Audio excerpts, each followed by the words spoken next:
Now, Fitch's revision of Nigeria's outlook to positive reflects confidence in the economic reforms implemented under President Bola Tinubu, including subsidy cuts and currency adjustments. While challenges like high inflation persist, measures such as rate hikes aim to stabilize the economy.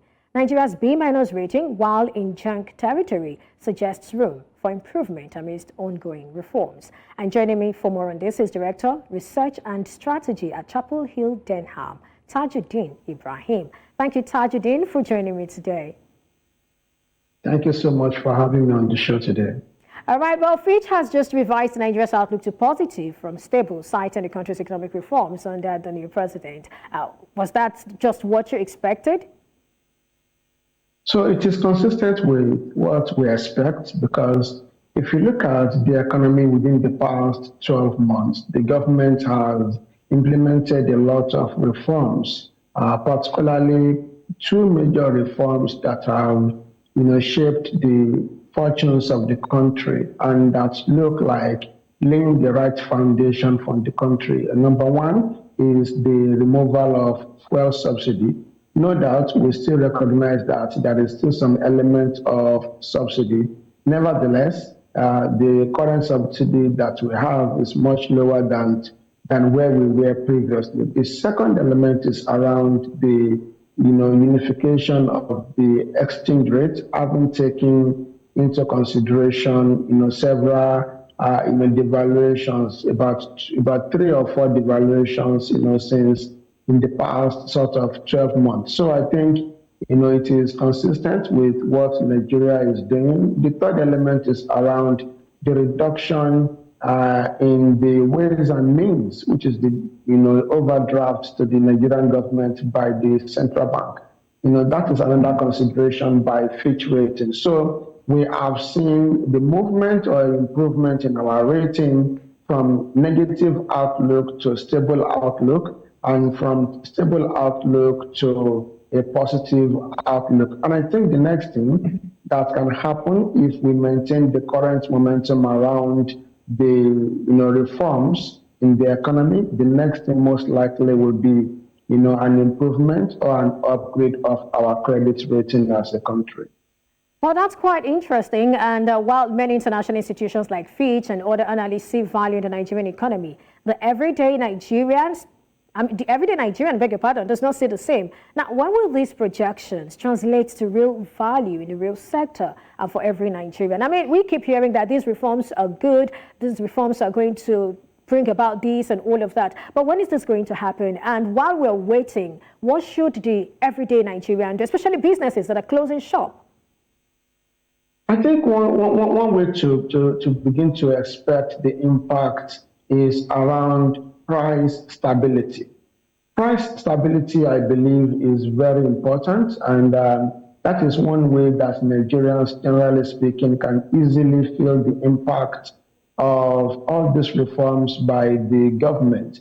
By the time we begin to, hear inflation number, moderate, the moderation will be a reflection of stable FX rates. And FX is one of the major elements that the current administration is working on to ensure that, we see stability.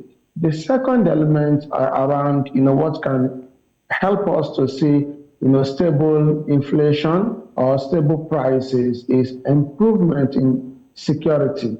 If we begin to see improvement in security in the states and regions in Nigeria where we grow, where we do farming and they grow food products, then we will have very stable prices of food products. That is when Nigerians will feel it. And I think we should not also forget the fact that we have some elements of harvest impacts.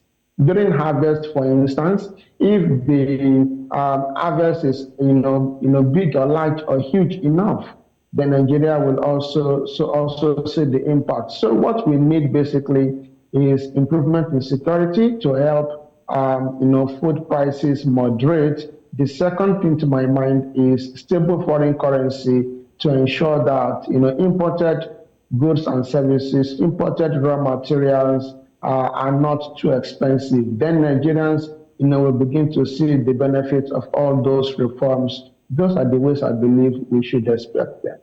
Well, beyond some of the measures and guidelines that the CBN, or let's say the Monetary Authority, have put in place to ensure stable naira, what else can be done? Because, I mean, just recently we celebrated naira as, the best performing currency. But here we are. We don't, that stability seems to have, departed, if you ask.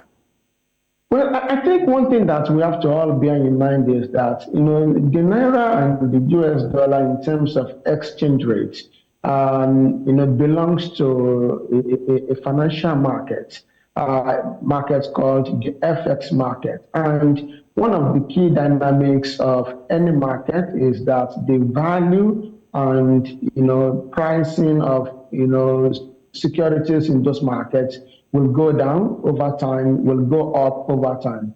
So what we saw in the month of February and March, for instance, was that the naira was much stronger than the US dollars in the Nigerian FX market. And this materialized because we had an increase in supply to the market.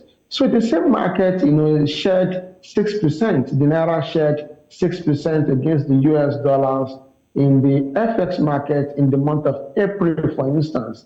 It was because of lower supply to the market. So I'm not surprised that the naira is now weaker than the dollars. But can it turn the corner? Can we have a recovery? The answer is yes. And I think two things have to materialize: much higher interest rates, because as we speak, we have our policy rate at 24.75%. We have inflation at 33.2%. That looks like a negative real interest rate of above 8%. So we need for higher interest rates to ensure that that gap is not that wide. That is one. The second element is that you will see foreign investors take interest in Nigeria on the back of the positive outlook by Fitch on our credit rating. You will see foreign investors taking interest in Nigeria if eventually Nigeria's credit rating is upgraded to possibly B from the current B- that we have. So we have all those elements on the cards, and if at the next MPC meeting interest rate is raised by like 150 to 200 basis points, we most likely are going to see more inflow of US dollars into the Nigerian FX market coming from foreign investors. I think that is the direction to look, and by then we will have the naira appreciate again. So ups and downs of currency is part of market dynamics. While you were speaking, I was just laughing because I know I've spoken to a couple of business owners and they do not want to hear what you just said about, having another interest rate hike. And I hope that while the Monetary Authority is doing all of that, we have something to balance all of this to ensure that there is balance in the economy. Because at the end of the day, even the Monetary Policy Authority, sort of acknowledges the fact that this is a trade-off. But away from that, just wondering, if this recent revision is something to be excited about, seeing that Fitch maintained Nigeria's rating at B- within the junk territory. I'd like you to speak to us about the wider implications of these ratings, if we can get that in 30 seconds, because we're pressed for time. Okay, so good. So the B- is something that is not new. We've had that rating for some time now, and I think it is still not the best for us. So we need that B- to be upgraded. That is one. Two, an upgrade of the B- to possibly that B implies that anytime we want to borrow money from the international market to invest in our economy, we will pay less instead of paying much higher interest rates. On the part of the business owners, I think this is just one of the toughest times for business owners in Nigeria, because the CBN has no other tool than to increase interest rates to at least address the demand pull portion of inflation in the country. We have to endure until things improve, in my view. Okay, so for another 30 seconds, I'd like you to answer this. The Global Credit Ratings Agency has estimated that approximately 30% of Nigeria's external reserves are constituted by foreign exchange bank swaps. What's the implication of this? Is this something to be worried about, or is it just hot? It is something to be worried about, and it speaks to fundamentals, because when we have our FX reserves, being largely, dominated by swaps, it means that if those swaps mature and then they do not roll over, our FX reserves will go down significantly. What can we do to build the FX reserves over time? I think there should be an increase in focus on the oil and gas sector. That is where we generate the bulk of our FX into this country. They should address the issues of theft, address the issues around vandalization of oil installations, and then there should be transparency. Then by then we'll be talking about much higher inflows of FX. All right. Thank you so much, Tajudeen Ibrahim, for sharing your thoughts with me today on Business Edge. It's my pleasure.